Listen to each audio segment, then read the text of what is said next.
Welcome to the curious monks wisdom.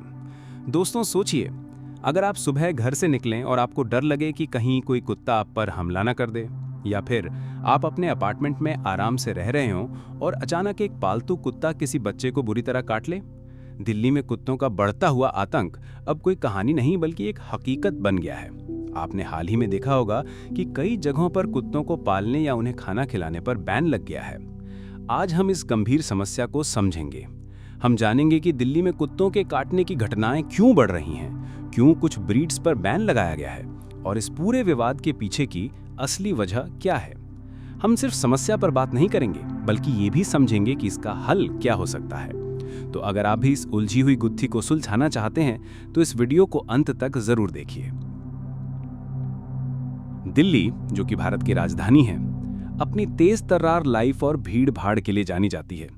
लेकिन पिछले कई सालों से एक और चीज यहाँ की पहचान बन गई है, स्ट्रीट डॉग्स और पालतू कुत्तों से होने वाली घटनाएं।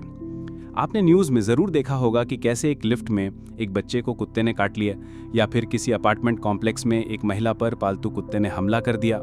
ये घटनाएं सिर्फ डर पैदा नहीं करती बल्कि एक बहुत ही गंभीर समस्या की तरफ इशारा करती हैं। तो आखिर ये सब हो क्यों रहा है?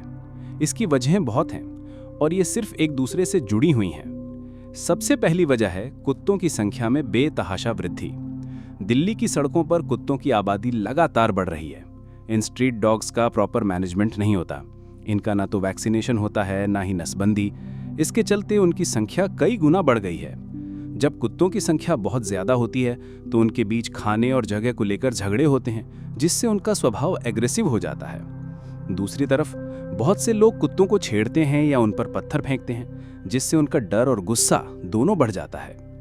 अब बात करते हैं पालतू कुत्तों पर लगे बैन की। हाल ही में दिल्ली एनसीआर के कई रेजिडेंट वेलफेयर एसोसिएशंस और लोकल अथॉरिटीज ने कुछ खास ब्रीड्स पर बैन लगा दिया है। आपने सुना होगा कि पिटबुल, रॉटवाइलर, अमेरिकन बुलडॉग जैसी ब्रीड्स अब कुछ जगहों पर बैन हैं। लेकिन ऐसा क्यों? इन ब्रीड्स को डेंजरस या एग्रेसिव माना जाता है। इनकी बाइट बहुत पावरफुल होती है और ये आसानी से किसी को भी गंभीर चोट पहुंचा सकते हैं। इन कुत्तों को अक्सर गलत तरीके से ट्रेन किया जाता है। बहुत से लोग इन्हें एक स्टेटस सिंबल की तरह पालते हैं और इन्हें प्रॉपर ट्रेनिंग नहीं देते। जब इन कुत्तों का स्वभाव एग्रेसिव हो जाता है तो ये बच्चों और बड़ों दोनों पर हमला कर सकते हैं। एक और बड़ी वजह है लापरवाही। बहुत से पेट ओनर्स अपने कुत्तों को बिना लीश के बाहर निकालते हैं या फिर उन्हें ठीक से कंट्रोल नहीं कर पाते। जब एक पिटबुल या रॉटवाइलर जैसे कुत्ते पर हमला करता है तो उसे रोकना बहुत मुश्किल हो जाता है।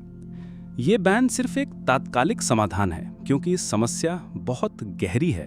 ये सिर्फ कुत्तों की ब्रीड पर नहीं बल्कि पेट ओनर्स की जिम्मेदारी पर भी सवाल उठाता है। तो इस समस्या का समाधान क्या है? सिर्फ बैन लगा देने से समस्या हल नहीं होगी। इसके लिए एक मल्टी लेवल अप्रोच की जरूरत है। सबसे पहले स्ट्रिक्ट रेगुलेशंस और रूल्स। सरकार को पेट ओनर्स के लिए सख्त नियम बनाने चाहिए। हर पालतू कुत्ते का लाइसेंस होना चाहिए। जिन ब्रीड्स को एग्रेसिव माना जाता है उनके ओनर्स को स्पेशल ट्रेनिंग लेनी चाहिए। अगर कोई ओनर अपने कुत्ते की वजह से किसी को नुकसान पहुंचाता है तो उसके खिलाफ सख्त कार्रवाई होनी चाहिए। दूसरा पॉइंट है एनिमल बर्थ कंट्रोल यानी एबीसी। स्ट्रीट डॉग्स की पॉपुलेशन को कंट्रोल करने के लिए नसबंदी और वैक्सीनेशन प्रोग्राम्स को तेजी से चलाना होगा। ये सिर्फ सरकार की जिम्मेदारी नहीं बल्कि एनजीओज और लोकल कम्युनिटीज को भी इसमें शामिल होना चाहिए। तीसरा है अवेयरनेस और एजुकेशन।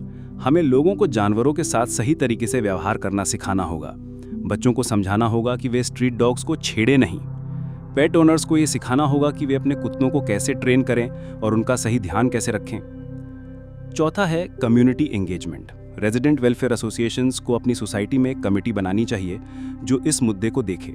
वे पेट ओनर्स और नॉन पेट ओनर्स के बीच एक बैलेंस बना सकते हैं। ये सब सिर्फ सरकार या अथॉरिटीज की जिम्मेदारी नहीं है, ये हम सब की जिम्मेदारी है। हमें यह समझना होगा कि कुत्ते भी एक जीवित प्राणी हैं और उन्हें सही केयर और सम्मान की जरूरत है। लेकिन इसका मतलब ये नहीं है कि हम इंसानों की सुरक्षा को दांव पर लगा दें। हमें जानवरों और इंसानों के बीच एक बैलेंस बनाना होगा ताकि दोनों एक साथ रह सकें। दोस्तों, ये समस्या सिर्फ दिल्ली की नहीं है बल्कि पूरे भारत के शहरों की है। कुत्तों पर बैन लगाना एक आसान फैसला हो सकता है, लेकिन ये इस समस्या की जड़ तक नहीं जाता है। इसका सही हल तब निकलेगा जब हम सब अपनी जिम्मेदारी समझेंगे, चाहे हम पेट ओनर हों या न हों। हमें ये समझना होगा कि जानवरों को भी प्यार और देखभाल की ज़रूरत है, लेकिन एक जिम्मेदार तरीके से। तभी हम एक ऐसा समाज बना पाएंगे जहां इंसान और जानवर दोनों सुरक्षित और खुश रह सकें। अगर आपको वीडियो पसंद आया हो तो सब्सक्राइब करें, शेयर करें और हमेशा क्यूरियस बने रहें।